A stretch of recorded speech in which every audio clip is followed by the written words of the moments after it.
Добрый день! Сегодня занимаемся написанием буковки D. Итак, она полностью похожа на буковку А, мы уже с вами ее изучили, как ее пишем. Также вертикальная стрелочка нас интересует и стрелочка в направлении справа налево. Здесь нужно будет просто палочку сделать высотой не одну клеточку, а две клеточки. Итак, сначала вот здесь на тренировочном образце прописываем, полностью копируем. И теперь пробуем вот здесь. Сами попробуем. И теперь пусть ребеночек наш тоже попробует, ученик. Вот он попробовал. Опять же, мы с вами смотрим. Как правило, это либо излишне маленькая буква или излишне большая. Но, смотрите, опять же, первый уровень задачи мы выполняем. Он выполнил то, что он сделал, вертикальную палочку сверху вниз, потому что в моей практике детки часто делают им удобнее снизу вверх. Вот так вот вообще они часто делают. И вот такой метод написания, он вначале легко дается, но потом, когда в средних классах нужно много писать, он очень замедляет им письмо. Поэтому вот в начальных классах мы заинтересованы показать им более выгодный путь. Хотя, казалось бы, вот когда ты пишешь в начальном классе, это сложнее. Вот сверху вниз им сложнее, им меньше это нравится многим. Итак, первый уровень выполнен. Стрелочка сверху вниз и справа налево выполнена. Значит, мы подчеркиваем эту букву, либо эту, даже если вот она преувеличена. Мы все равно подчеркиваем. Наше подчеркивание означает, что нам понравилась эта буковка. Переходим ко второму этапу.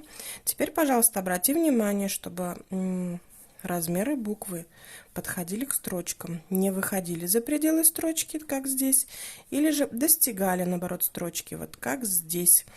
Итак, начинаем с самой строчки, доводим до строчки.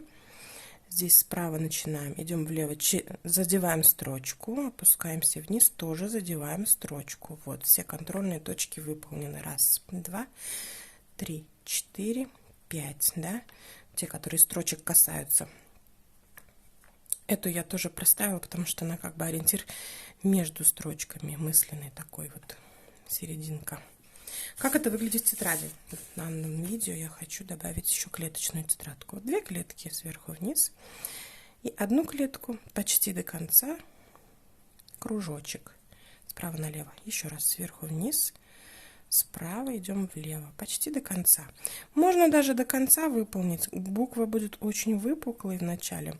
Впоследствии ребенок уже приспособится к тому, что ее можно меньше. Более такую овалоподобную делать. На первом этапе, в принципе, не страшно.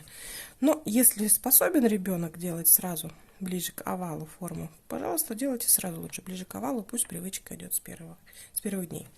И самый главный этап, как мы с вами знаем, вот ребенок нам прописал свои разнообразные тренировочные варианты, да, какие-то маленькие получились снова, может, какие-то зашкаливают, там повыше идут, но среди них все равно есть та, которая нас устраивает, одна или две хотя бы. Так, я подчеркиваю те буквы, которые мне понравились. Вот это и вот это. Вот еще смотрю, что выглядит неплохо вот эта буква. Все. Ваша образовательная функция на данном этапе абсолютно на 100% выполнена. Давайте попробуем в этом видео сразу взять еще одну букву. Буква И. Посмотрите. Так, я вот сейчас вот так вот сделаю свою аппаратуру. Мне кажется, может быть, на клеточках мне удобнее будет вам показать. Берем середину. Вот в нашем внимании сейчас вот эта клеточка, да, берем середину высоты, идем от нее вправо, поднимаемся вверх полукруг и вниз полукруг. И почти дошли круг. Вот когда мы его почти дошли, мы делаем остановку. Вот, в принципе, буковка И. Ее еще можно сделать, думаю, неполной ширины клетки. Так тоже она даже может быть красивее будет выглядеть. Итак, главное начать ее с серединки. Вот у нас высота, если вот это Найдите серединку, точку поставьте и двигайтесь вправо. Потом вверх полукруг, вниз полукруг. В принципе, все, буковка И готова. Итак, тренируемся на нашем сереньком образце. Показываем без образца. Предоставляем ребенку возможность на этом образце поработать. Вполне можно с теркой стереть, да? Теперь он вот вместо вас так обводит этот серый образец. И дальше, пожалуйста, попробуй, сынок, попробуй, доченька, сама или сам. Все, достаточно. Делаем остановку. Проверяем пока что первый этап. Стрелочка выполнена у нас, как показано на образце? Да, выполнена. Она отсюда шла слева направо, вверх и вниз. Буква И готова. Хорошо, я подчеркиваю. Значит, эти буквы удались, раз я их подчеркнула.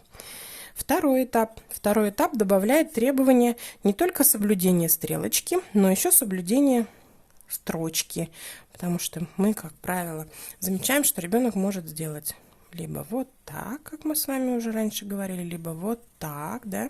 Посмотрите, вот этот уход в диагональ тоже нежелателен. Если вы взяли за образец горизонтальный вот этот слева направо, пусть он его потренирует, пусть он сделает именно так, как в образце. Вот. Если вы видите, что строчки не достают или выходят за пределы строчки, объясните, что это нужно исправлять. Когда вы объяснили, вы снова тренируете. Ребенок снова тренирует. Вот, эта буковка получилась. Молодец. Те буковки, которые мне понравились, я подчеркиваю. Это те слова, которые говорите ученику своему ребенку. И когда он уже тренирует дальше, вы тоже смотрите. Давайте сейчас освободим строчку, да, для тренировки. Вы смотрите, среди всех, которые написаны, вы подчеркиваете, без критики, без излишних комментариев. Вы просто говорите, я подчеркиваю те буквы, которые мне понравились. Вот он сделал ряд разных букв, они немножко варьируют, да, но среди них обязательно одна или две, а может и больше, выполнили два условия. Вы смотрите, а не может быть, да, одна какая-то крупная в ширину. Пусть, ну ладно, мы же не ставили эту задачу. Все равно ее тоже подчеркните. Я подчеркиваю те... Ой, вот здесь у меня не достает, оказывается, не надо это подчеркивать. Я подчеркиваю те буквы, которые мне понравились. Первое условие соблюдено, и второе. И здесь, и здесь, и здесь. Молодец, сынок, ты отлично справился. Молодец, доченька, ты хорошо справилась. Все. Ваше преподавание буковки И на этом закончилось.